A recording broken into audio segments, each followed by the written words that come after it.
It's time. Why don't we get underway? And the idea here is that cybersecurity is becoming a thing. I don't know if you've noticed. It's becoming a thing. But cybersecurity is also kind of this black art, kind of techie, kind of, idea. And so some people feel like, I don't know what to do. This is kind of intimidating. I'm not really technical, so I guess, I'm just going to float along on the breeze and hopefully nothing bad happens. But actually, there are things you can do, and that's what we're going to talk about. So I boiled it down into 10 steps, right? We're going to talk about the 10 steps. And you've got a handout there that you can follow along with. I encourage you to make notes. And I'm going to try to leave time at the end for us to have some Q&A, all right? But I want you to hold on because some of the things I'm going to tell you about might be the first time you've ever heard them. Some of the things I'm going to clue you into might cause you to have some feelings you weren't expecting to have. So this may be a bit of a roller coaster ride for you. If you like roller coaster rides, you might really enjoy this. So we'll find out, right? Anyway, so my name's Kip. I'm the founder and CEO of a company called Cyber Risk Opportunities. Our mission is to help executives become better cyber risk managers, right? So that's what we do. So we do that in a number of different ways, but today what's relevant for you is, believe it or not, you're an executive. You may not have a day job where you roll in a fancy car and a bunch of people come out and take your hat and coat and welcome you to the office, but you make decisions about your life. That makes you an executive. And if you have anybody who does work for you, you certainly are an executive because the decisions that you make affect other people. And so to the extent that people, maybe children, grandchildren, employees, I don't know, family members, they're looking to you and they're taking their cue from you. Are you bothered by cybersecurity? What do you do, right? So you're going to influence people. And so therefore, I think you're a great audience for what we know to share with you. So let's start. Step number one is you have to understand the big picture. It's like when you go into the mall and you go up to the map and you're like, where am I? Where's the little dot on the map so I can see where I'm at? Because then I need to know what store do I want to go to because I've never been to this mall before, right? So that's what we're going to do. The first thing we're going to do is we're going to give you that map and I'm going to tell you where you are in that map. What I'm going to share with you is wildly underreported in the media, all right? So what's going on today is that there is a new normal. So anybody who uses the internet, I don't know if you've picked up on it yet or not, but the internet is a very dangerous place. You can do lots of really wonderful things on the internet, right? It's really super good for increasing our productivity. When I'm on a trip, I video chat with my wife and kids all the time, which is a fabulous thing. Lots of great stuff on the internet. But then you got guys like this who, quite frankly, mess it up for everybody else, okay? His name's Bogachev. I call him the Millennial Mobster because he was born in like 1983. And since 2010, he has stolen over $100 million from banks in the United States. And he's done it by attacking the banks themselves, and he also does it by stealing money from the accounts of like people like you and I, the money that we have in our account that's in the bank, right? So he's stolen over $100 million. He's been wanted by the FBI for years, and he has a $3 million reward for the arrest and capture of this guy, right? Since 2010. So you got to ask yourself, why is he still at large? How can one person steal over $100 million? How is that even possible? And this is part of the new world that we live in, where guys like Bogachev can can commit crimes using the internet and can escape facing any consequences for it. And for every guy like Bogachev, he's got a team, right? So if there's 100 Bogachevs in the world, then you need to multiply that by 10, 20, 30 people. And then his lieutenants have people that work for them. So if you've ever watched any of these mobster movies, right, and like Tony Soprano or any movie about Scarface or whatever, this is Scarface found the internet and is going crazy, having a great time stealing from people. All right, so this is one of the big things that's going on right now, and I just want to show you one example of how ruthless and how their attitude is. This is the website for a place called the Smile Zone. It's a pediatric dentist in Springfield, Missouri. And software written by Bogachev and his crew was used to steal $205,000 from this dentist. And how did they do it? It was done silently. They managed to get onto the computer that the dentist used in order to do banking transactions. So it silently slipped the malicious code onto that thing. And they watched the accountant at the Smile Zone do the daily transactions, and they watched that for weeks. Took screen grabs, keystroke logged everything they did, and figured out kind of the pattern of their financial life. And then one day they struck. They actually remote controlled the computer, got into the bank, executed a series of transactions, and the money went flying out of their accounts. And they didn't know that this happened until after it was all over with. And the bank said, well, we assumed it was a legitimate transaction because it was performed in the way that you always perform your transactions, using all the normal credentials that you use in order to do online banking. So we let it go because it didn't raise any alarm bells. And oh, by the way, because you're a business banking customer and not a consumer banking customer, we're not paying you back. So that money's gone. A kid's dentist. Who knocks over a kid's dentist, right? But they don't care. That's the point. And so a lot of people that I speak with say, oh, well, we're just a dental office, right? Who wants to steal from us? Bogachev wants to steal from you. He wants to steal from me and from everybody as much as possible, right? This is a shakedown artist. This is like the bully on the playground trying to get your milk money every day. They don't want to kill you. They just want your money. And they want it every day, day after day after day. That's kind of what they're into, right? So they don't want to destroy us, but they want to take our money as often as possible. So I just think that it's important for you to realize if you've never thought of yourself as a target for these kinds of criminals, I definitely need you to know that you are. We all are. So that's one thing that's going on in this new normal is that if you're on the internet, you're a target. And we're going to talk about what you can do about that. And even things that don't have any value for you have tremendous value for these criminals. So, for example, a single PayPal account that's hijacked can be sold for $80. So if I am a person who steals accounts from people, I can turn around and sell that to mobsters. And I'm not selling one account, I'm selling 100 or 1,000 or 10,000. Right? And the reason why this is so valuable is because when you set up a PayPal account, it's a legitimate account. It's been set up appropriately, it's gone through the correct protocols, and it's a fully trusted account. As a criminal, when I use that account to commit crimes, that account looks legitimate until it's proven that it's not. So can you see how that would be useful to have your accounts? Even if your accounts don't have any money in there, I can use them to launder money, I can use them to launch attacks on other people. Right? So these are very valuable digital assets. Now let's pull the camera back even more. Not only are mobsters running around on the internet stealing money, but countries are running around on the internet right now fighting each other. Did you guys know this? So last summer there was a virus attack. It was given many different names, but NotPetya is kind of the name that sort of stuck.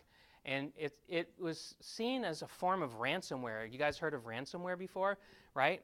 Well, this actually wasn't ransomware. It looked like ransomware, but that was actually a ruse. The real purpose of that software was to destroy data. So if you got it on your computer and you paid the ransom, you would never get your data back because that's not the way this was constructed.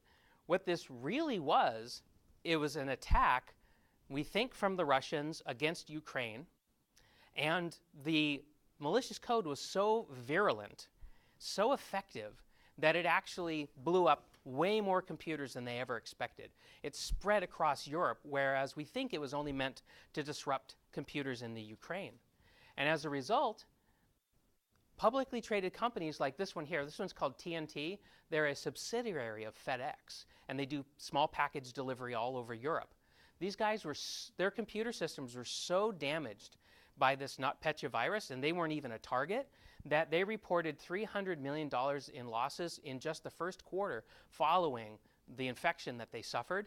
And anybody who was using this company for small package delivery lost their packages. The packages never either didn't arrive on time or they never arrived at all. They have warehouses full of packages. They have no idea where they came from, where they're supposed to be going to. And so the point here is that even though this company wasn't targeted and its customers were not targeted, it became collateral damage as a result of a cyber war, a battle that took place in cyberspace. And then they just got in the line of fire. So this is the world that we live in. Another example is in 2015, in the middle of winter, somebody, we think again the Russians, attacked a power generation facility in the Ukraine and brought the vast majority of that country into a blackout. And so people who were just living their lives all of a sudden had no power. Why? Because of a cyber attack, a cyber battle that happened. So we are living at a time where mobsters and military are running amok. And unfortunately, as we'll see, there's not a lot that our government can do to protect us. The government of the United States is much better at stopping bank criminals who go into bank branches with real guns, but they can't stop guys like Bogachev, who never steps foot in our country and steals more money than they could ever possibly steal if they were physically here, and can hurt more people than they could ever hurt if they were walking the streets. Make sense? So that's the first thing. And the key takeaway here is we are all foot soldiers in a cyber war that's going on right now. We're foot soldiers because any one of us can get hurt at any moment from this. Some of those hurts can be small, and some of them can be much bigger. So the second thing is I want to encourage you to think about cybersecurity in a productive way. So the first thing that I'm telling you about, there's a cyber war going on, and you might think, well, my gosh, how am I ever going to deal with that? I have no ability to wage war, and I certainly couldn't stop a tank from rolling down the street and, running through my house. What in the world am I going to do about this? But there's actually a very good way for you to think about this, and so I want to encourage you. The first thing is you need to think about cybersecurity not as a product that you purchase, like an antivirus piece of software, but it's actually a journey. It's really more about taking a trip. It's more about what are the things you do every day to keep yourself safe. And I love this photograph here of these guys hanging off the side of a train, a moving train. This is probably in India or Pakistan or someplace like that, right? And if you look at their faces, look at this fellow here. Smile, maybe some smugness, right? He's having a great time. You don't see any fear on these faces when you get up close. Nobody is afraid. Everybody's having a good time. And let's face it, there's some wind rushing in your face. It probably is kind of a fun kind of a thing to do until you get to the tunnel. And you're like, oh, maybe this wasn't such a hot idea. And so cybersecurity is really thinking about how am I traveling when I'm on the internet? Am I traveling in a safe way? And that's what I want to encourage you today is to travel in a safe way on the internet to minimize the chance that you're going to get hurt by these guys. And we're going to think about it in terms of germs because we're all very familiar with germs, right? Washing hands, right? Doing things to keep from getting sick. Germs, we can't see germs. Germs are invisible. And yet we believe that there is such a thing as a germ, and we believe that if we aren't careful, germs will get into our bodies and make us sick, possibly seriously sick, maybe just a minor sickness, but maybe even a very serious sickness, or I might make somebody else sick, right? So if we think about real life germs, and then we think about digital germs, that's kind of what we're talking about here, is every time you use the internet, you have a chance of getting digital germs on you. Right? So we're going to talk about things that you can do to prevent those germs from getting on you or to deal with the germs when they do show up, right? And so some of the things I'm going to talk about with you today and that are in your handout are about things like what do you do every now and then? Like every year you get a flu shot. You don't get a flu shot all the time, just once a year. And maybe a tetanus shot maybe once every 10 years, right? Sometimes to deal with real germs, we put on a pair of gloves because we don't want to make other people sick. And that goes on the internet as well. There are things that are going on the internet where a criminal can use your computer to attack other people and you don't even know it. And of course, there's things we do every day, multiple times a day, right? We wash our hands. And our parents, right, our moms and dads and our family taught us that this is a good thing to do, and so we do it. And so we need to do the same thing when we're on the internet. We need to wash our digital hands regularly. So that's the second thing. That's the second step, is to understand that I'm talking about cyber hygiene. That's what you need to do. You need to get good cyber hygiene.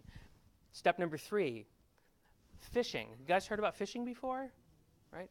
So it is the most popular attack by far. Some of the statistics suggest that 90% of all attacks start with phishing, because phishing is not an attack against your technology. It's an attack against your emotions. It's literally a con man, or a con lady, I guess, reaching out through the internet over thousands of miles and trying to manipulate you into doing something.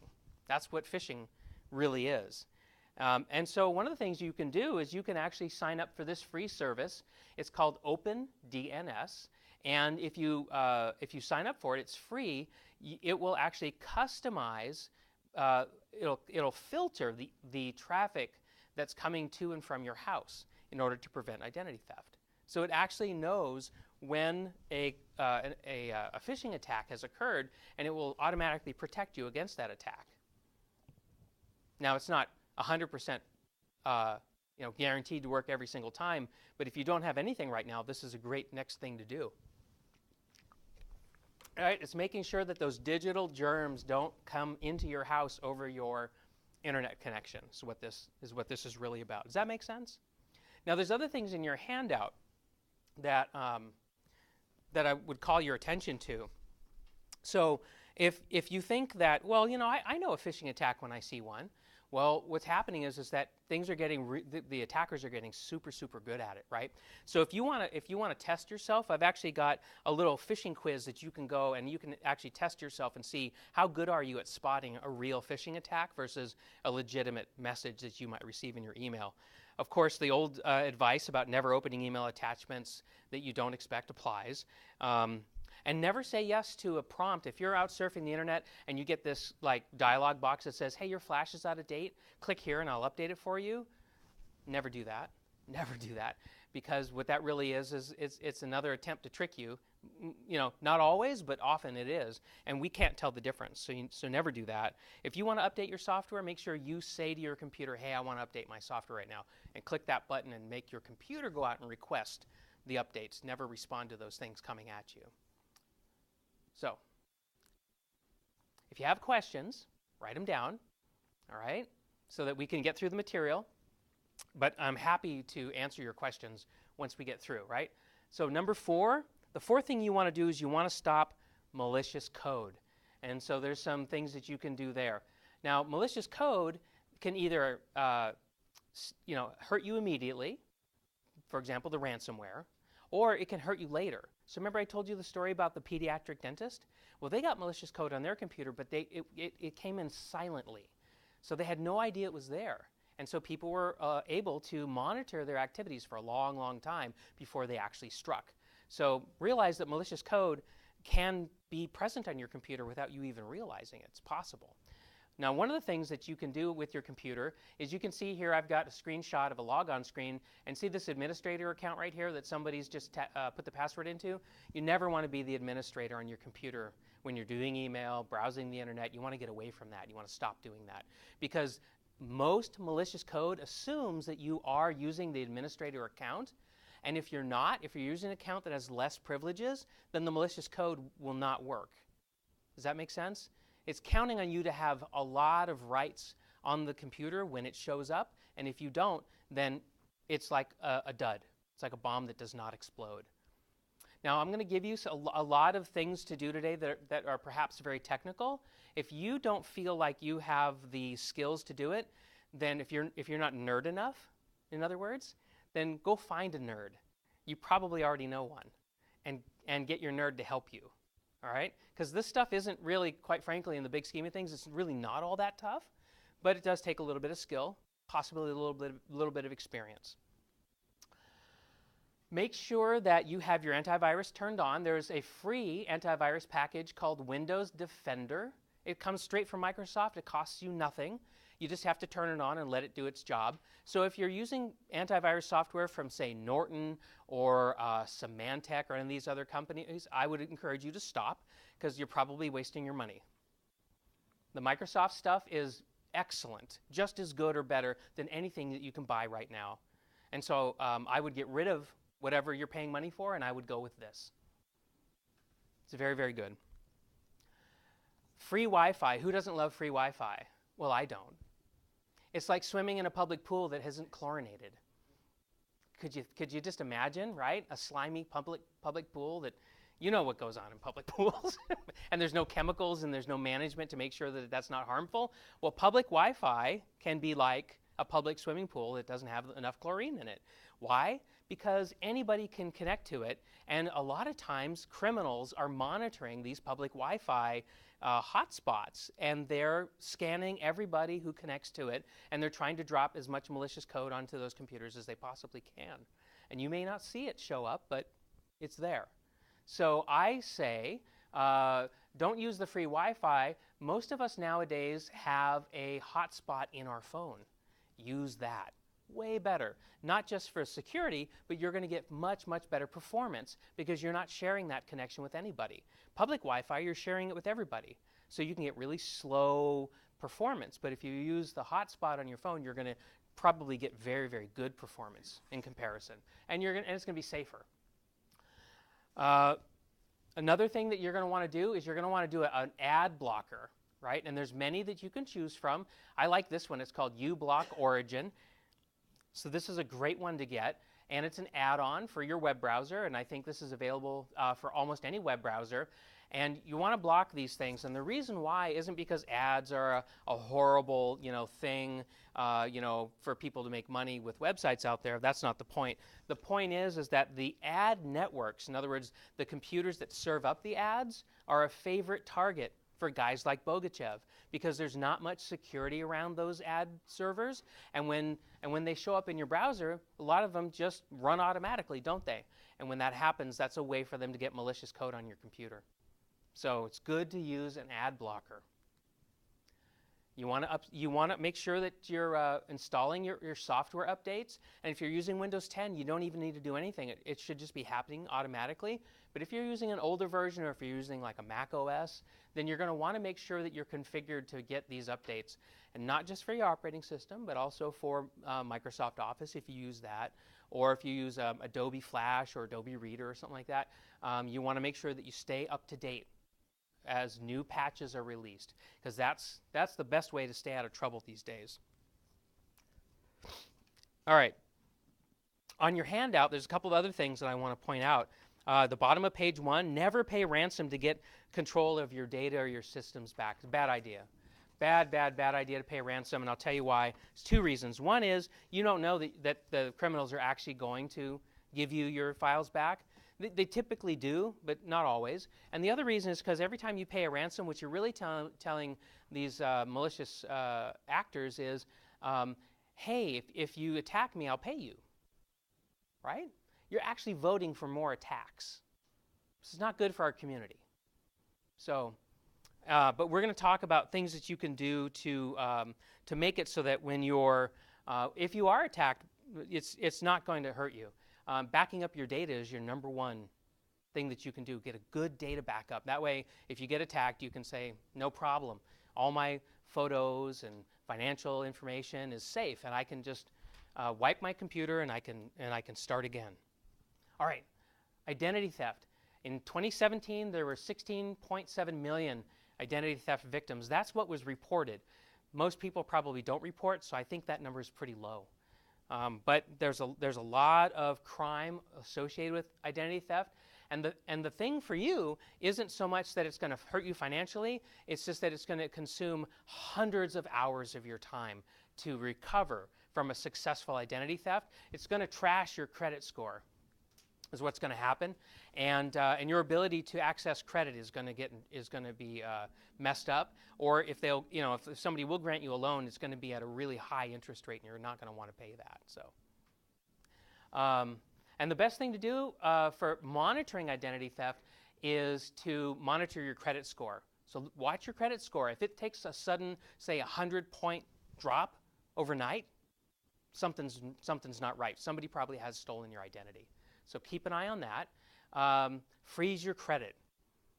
These credit monitoring services, they only tell you after the fact something bad's happened. I wouldn't pay money for those things. I wouldn't even take them for free. Your best bet is to freeze your credit. Go to every credit union and freeze it.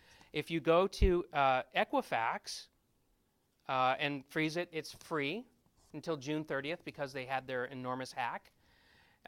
This can be a bit of a hassle because if you want to do something with your credit, you got to unfreeze it, then you got to freeze it again.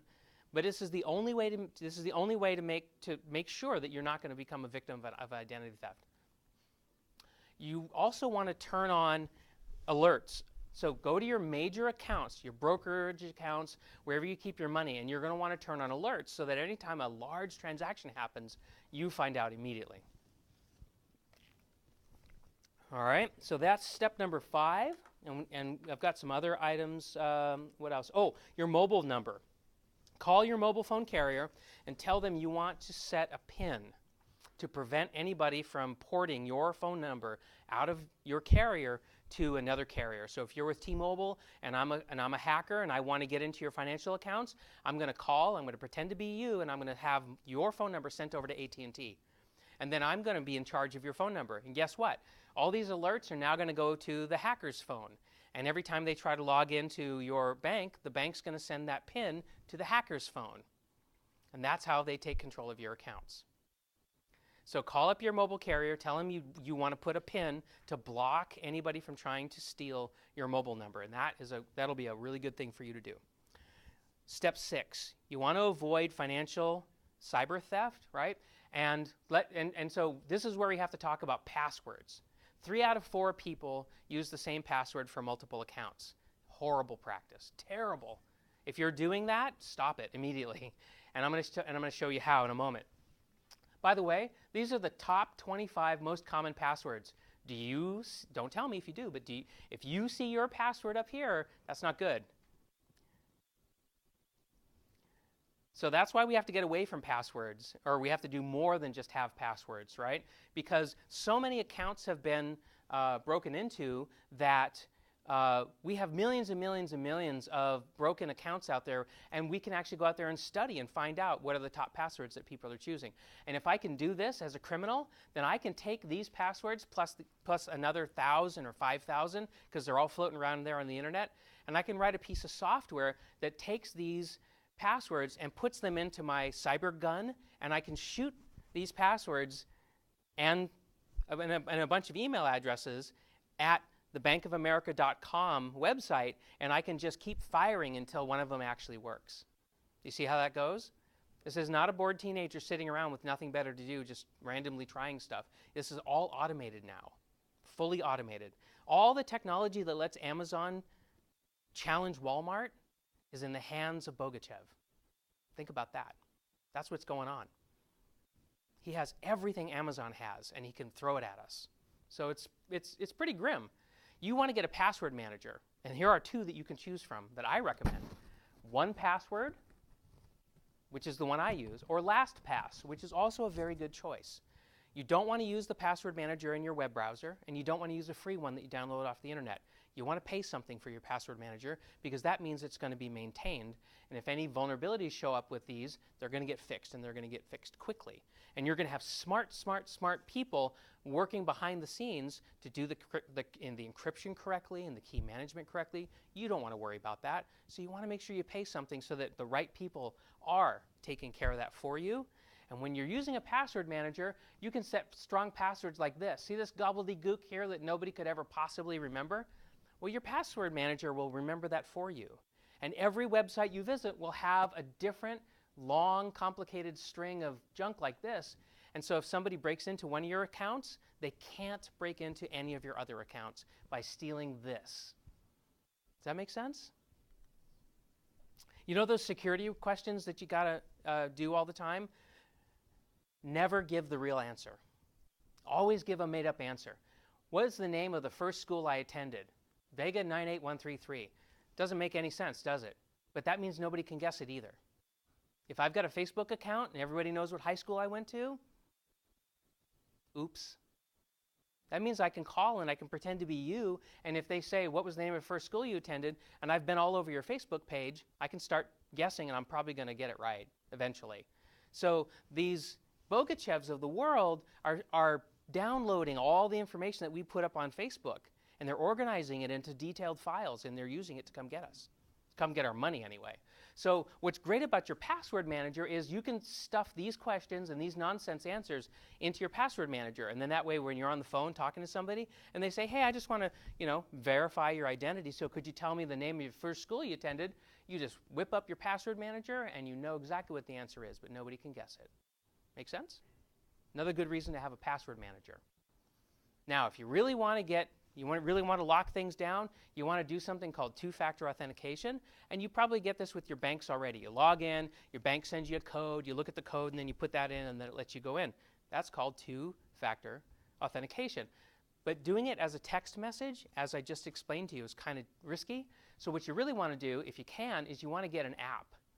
This is an app right here called Google Authenticator. It's free, and you can see that every place that I go to, it has a different number, and this number changes every 30 seconds. And so when I log on to Google, it takes my user ID and takes my password, and then it says, hey, Kip, tell me the number that's currently shown for your Google account. And I type that number in, and nobody can guess it. And nobody can intercept it on my phone if they steal my phone. Right? So let's look at your handouts. There are a few other things you can do in step 6. Be suspicious of anybody who asks you to do anything online with money. So if you're going to buy a house and you get an email that says, here are the closing instructions, and these are the accounts where we want you to wire your deposit and your down payment and all that stuff, never trust that information at first glance.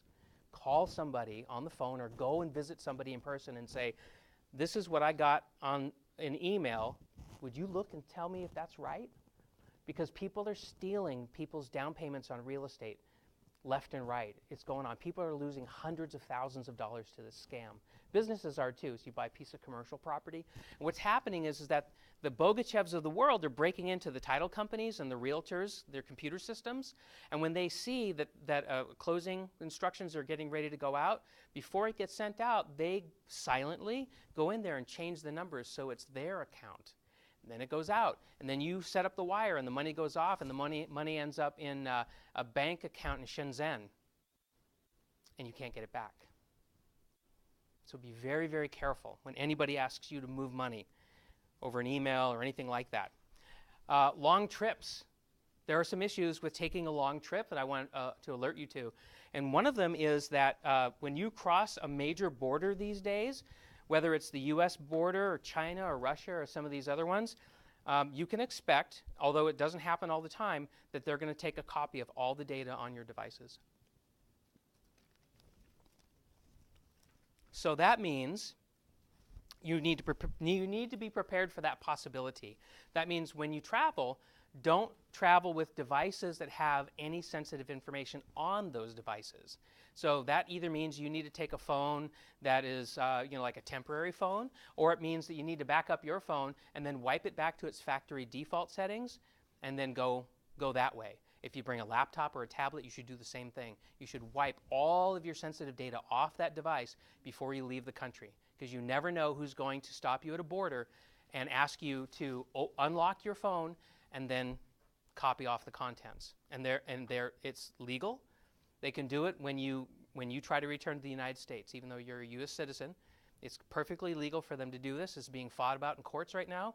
But at this moment, you're entirely at risk of this. I have no idea what they do with this data, but you just need to know that this could happen. And it could happen as you cross or attempt to cross into other countries as well. Some other things when you're going on long trips, bottom of page 2. If you can turn on your disk encryption, that would be a good thing to do. It'll help. Don't get on social media and tell everybody, hey, I'm going to China next week, woohoo! Why? Because if you're being monitored by anybody, they're going to know you're out of the country.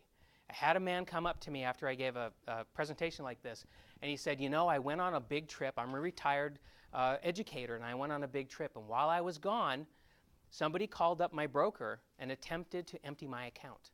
They said that they used my name, and the only reason why it didn't work is because the person who answered the phone that day was the person who had a personal relationship with this fellow and knew that the guy on the phone didn't sound like him, didn't talk like him, and so they stopped that fraud from happening. But think about if that happened at a much larger place, or if that guy just happened to not answer the phone that day. Could have happened, right? So when you're on a long trip, they're going to want to strike. And so that's why you don't want to advertise this on social media. Tell your friends, whatever, but don't put it on your Facebook account. When you come back, post all the pictures and say, look what a great time I had, right? Do it then.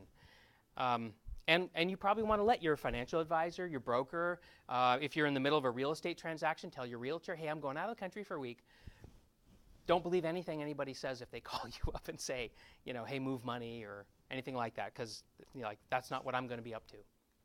Okay, step 8, we're getting really close. This is a big problem. If you have children, perhaps you have grandchildren, maybe you have nieces and nephews that you love, this is a big problem. Porn addiction. Anybody want to guess, what is the average age that a boy in the United States is exposed to online pornography?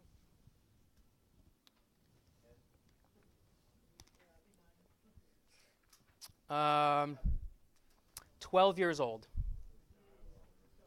On average. That means 50% see it before they're 12 and 50% see it after they're 12 years old. No matter what your personal opinion is of pornography as a consenting adult, I don't care. The data, however, science shows us that pornography has an extremely harmful effect on children because their brains are not fully developed. Viewing pornographic images will give them a rush of dopamine, which will actually change the chemistry of their brain, which is not fully baked yet. And it can set them up for a lifetime of serious consequences. So this is something that as parents, as concerned adults, we need to be aware of this, and we need to take some action. And here are some things you can do. You can go to this website. It's called Fight the New Drug, and you can read about how some of the things that actually happened to real kids, and you can begin to appreciate the problem and understand how this could go on. How could this happen, right? How are these kids being affected, when they don't go to dodgy places like, downtown Seattle on First Avenue, right? So back in the day, that's how our parents kept us safe, is they didn't let us go to the strip joints, right? But these days, this stuff is everywhere on the internet. It's super easy to get a hold of, even if you're not looking for it. So you've got to really be careful. And so what you have to do is you have to teach your kids cyber hygiene, right? The stuff we're talking about. You need to teach them that. And you need to actually have an ongoing conversation, especially with your teenagers, an ongoing conversation about what are they doing on the internet and what websites are visiting, and are they engaging in inappropriate online relationships? Are there unhealthy relationships? What kind of content are they viewing? You have to know this. You have to set and enforce boundaries, right? They should never be able to use the internet in secret. That's the breeding ground for all this terrible stuff. So kids who get to take their devices into their bedrooms at night and shut the door and they're going to sleep, they're not. They're on their devices underneath their covers, just like we used to have flashlights to read books, except they're on the internet looking at all kinds of stuff. And they're just curious kids, right? These aren't, monsters or devils or whatever, right? They're just curious. But we got to make it hard for them to exercise that curiosity outside of our view. Things you need to do: keep all the computers and devices in your home in high traffic areas. Don't let them take their stuff into their bedrooms at night. Don't let them have a computer in their bedroom that they can turn on and use while us old people are getting our well-deserved sleep, right? So, and I've got a couple of websites on your handout that you can take a look at. That OpenDNS website that I told you about earlier that can help you with identity theft, if you turn that on, it can also do content filtering, so it can keep inappropriate content from showing up on your computers in your house. So that would be a good thing to do. Okay, step number 9. I just told you about a lot of stuff, and I gave it to you in roughly the order that, all things being equal, is kind of the order that you should move through these items, right? But maybe you're about to go on a long trip. I'm going to go on a long trip in 4 weeks. I'm going to Italy with my wife. And so if that was me, I'd be looking at, what step is that? I'd be like, step number 7, I'd want to start with that one first. So you can start with any of these steps that make the most sense for you. But the point is that I want to encourage you to find the next thing. Just find one thing that you can do and that is meaningful to you and do it. And after you've done it, go find the next thing on this list. And I don't care if it takes you a year to get through this list. I'm encouraging you to work this list because it's hard to have your ideal life when people like Bogachev are stealing your money and your identity, and you have to spend time cleaning up the messes that he created for you, right? Who wants that? Terrible. And if you own a business, even worse. It's possible he could put your business out, right? Send you into bankruptcy, maybe. It sometimes can happen. So, yeah, study your handout, pick something, and just do it. And then pick something else and do that, and keep doing that.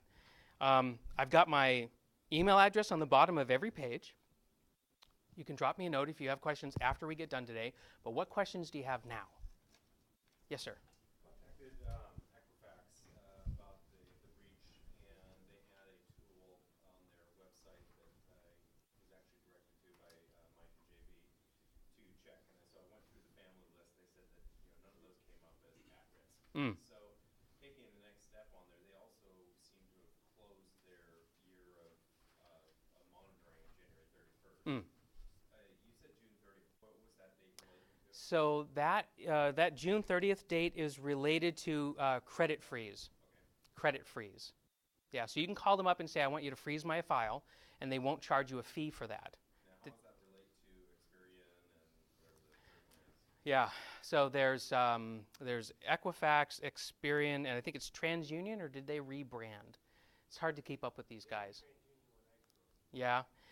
So they all will offer to freeze your account for you. They all have slightly different rules for how it works, and they all charge you different fees depending on which state you live in and whether you're a bona fide victim of identity theft. So if you've got a police report that you've had your identity stolen, then you can refer to that, and sometimes that will cause the fees to be waived.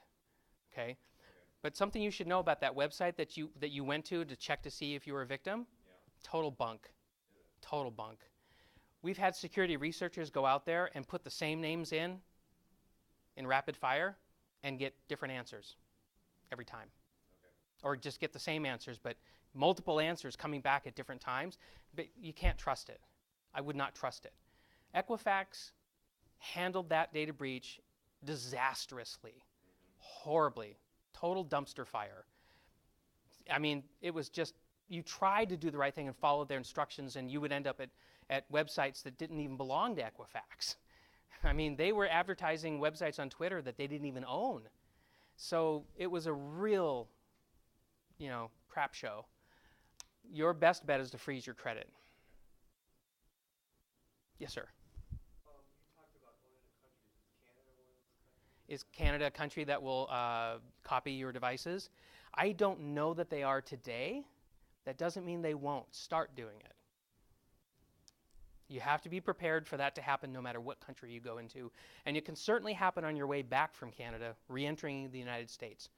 In fact, it's to the point now where I would count on it and feel lucky if it didn't happen. Yep. So what do you do? Do you take a burner phone or do you wipe and reinstall just from a... I wipe everything and then I reinstall. And the reason why I do that is because I have very, very good backups. Right? I take very, very good data backups of my system, so I can wipe my system, go on a trip, and come back, and then I can reinstall everything just as it was before I left. Quick follow-up. So iCloud, I'm a Mac guy. Yeah, me too. Everything's on iCloud. Is that if I have everything being backed up into that, is that a pretty simple reinstall? Yeah, so yes, if you have everything backed up into iCloud, Apple makes it very easy to get your stuff back, and it's generally not a problem. It stays in the cloud. So what you have to watch out for, though, is if you have your device configured in such a way that if I can get into the device while I hold it in my hand and I can browse the files that are in the cloud, a Border Patrol agent could do that. So you want to disconnect all that stuff. So when you go on your trip, wipe your device back to factory default settings, and don't have any automatic logons configured. You want a Border Patrol officer to turn on your phone, and it should be pretty much like it just came out of the box. That's your ideal posture to cross a border with. Now, if you're not concerned about the government taking copies of your data, then don't worry about this. But some people are, yes. You talked about 1Password or LastPass. Mm-hmm. I have a thing called Data Vault. I did pay for it, but it's not active. It's just like it's in my computer and I put my passwords in there. That's a little different than I think than what you're talking about. It's not all that different. Functionally, it's very similar. But the two that I recommend, I've actually taken the time to investigate them thoroughly. And so that's why I can recommend them, because I've actually taken the time to look at them. I've never looked at yours that you're mentioning. Manual. I can't do anything automatically with it. Okay, so I have to go look it up. yeah. Get my password. So the stuff that I'm recommending is much more automatic than that. So when I go to like the logon page for my bank, I just do a hotkey and put in my master passphrase, and it automatically fills those user ID and password fields for me. So I don't even know what my passwords are. You could put a gun to my head and say, tell me your Bank of America password. I'd be like, my password manager does that for me. I can't tell you. That is cybersecurity ninja black belt level, way to do things. And Bogachev isn't going to mess with us. Why? Because there's so many other people out there that are doing it the old, easy way. I'm sorry to say it, but those are the people he's going to attack because it's easier. So we don't have to be world class at what we do. We just have to be a little better, right? It's like putting a club on your steering wheel, right? I can defeat a club. With a hacksaw or with a container of liquid nitrogen, I can defeat that club very quickly. But I don't have to, because the car next to yours with the club on it doesn't have a club on it. And I can get in there and I can make off with that car much faster. So this is the way the criminal mind thinks, even on the internet. Yeah.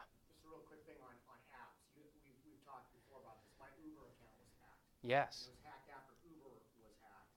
And the only reason I found out is because American Express, Capital One, and my business account in rapid session texted me and said, we have declined American Express, we've declined $1.69 Uber. Wow. It was coming out of Russia. And so I had to cancel all of my cards that were on my Uber account. Yes. Which I did and all of that, but those are other ways that That's right. some apps, and especially like rideshare apps, things like that. Can you talk about that a little bit? Yeah, so financial institutions and different merchants, like, Uber's a merchant, right?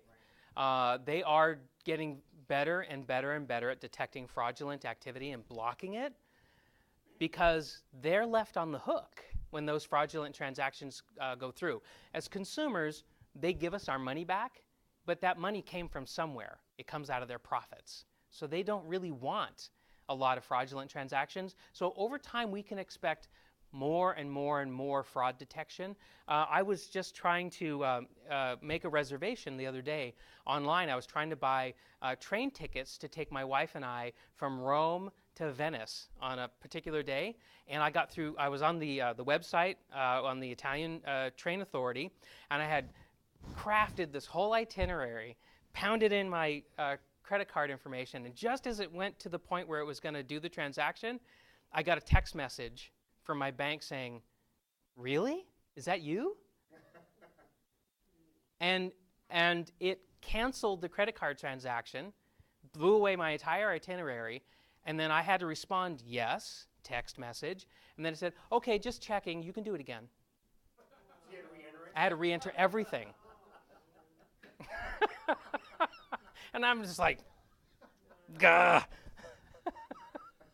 But that's the world we live in now. So would you would you recommend contacting your credit card company first? Yes. And saying, hey, I'm going to be doing this. This is me. So if you're going to do a lot of foreign transactions, right, you want to tell them in advance, like, hey, I'm going to travel. These are my dates of travel. And they'll put that in your file, and their fraud filters won't be as severe, right? But if all of a sudden transactions start coming out of a country and you never told them, then they're going to freak out, and they're going to clamp on, they're going to put the clamp down on you. Same with your mobile phone carriers. You want to tell them before you go out of the country as well. Other questions? Yes, sir. For a computer dinosaur, like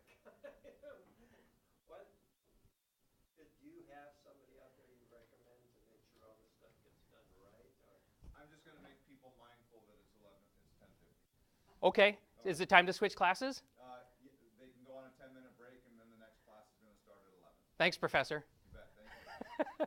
I'm happy to stay for the next 10 minutes before you have to run off and the next session comes up. But so I just want to thank you very much for coming here today. I hope this was helpful. You're welcome to reach out and contact me after today's over with if you have some more questions.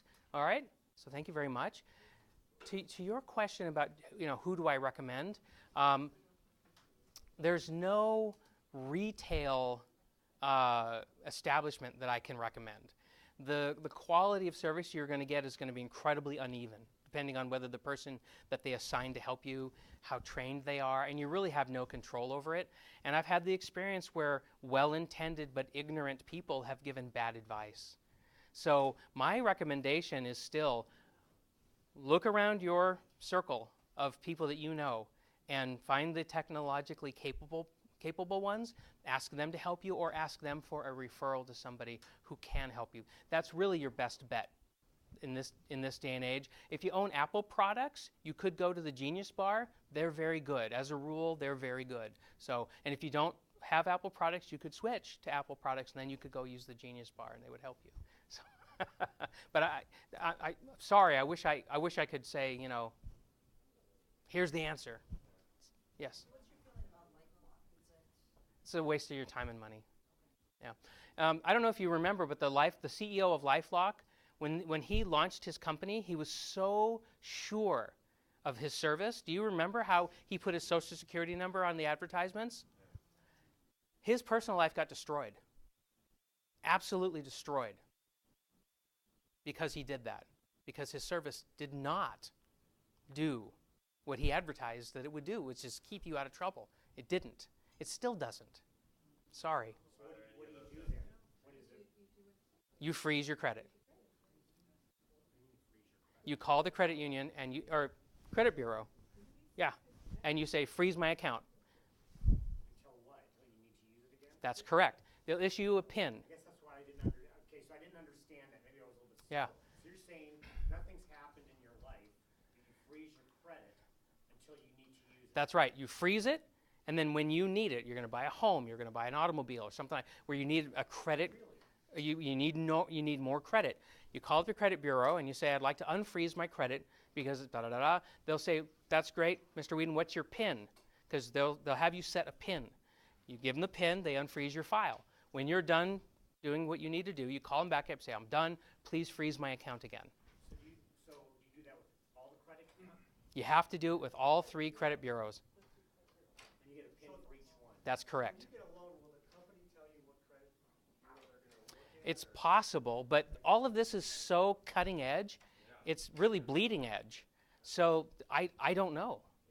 Because there's 3 of them, and you don't know which one they're going to use. What they're USA uses Equifax. What they're likely to do is try to run your credit report and then tell you, hey, we couldn't run your credit because you've got a freeze. And then you could say, where did you run the report? And then you could call. But I don't know how to do it proactively. Do you recommend like the RFID blocking when you travel? Oh, the RFID? Yes, I think it's a good idea. What I'm not sure about is how many criminal attacks can be attributed to somebody reading your RFID information outside of your passport. So it's theoretically possible, but we don't know yet, whether it's a really terrible thing or not. So. I want to make a real quick announcement because I was told by my staff that I forgot to make this announcement. And that is, when we get to lunch,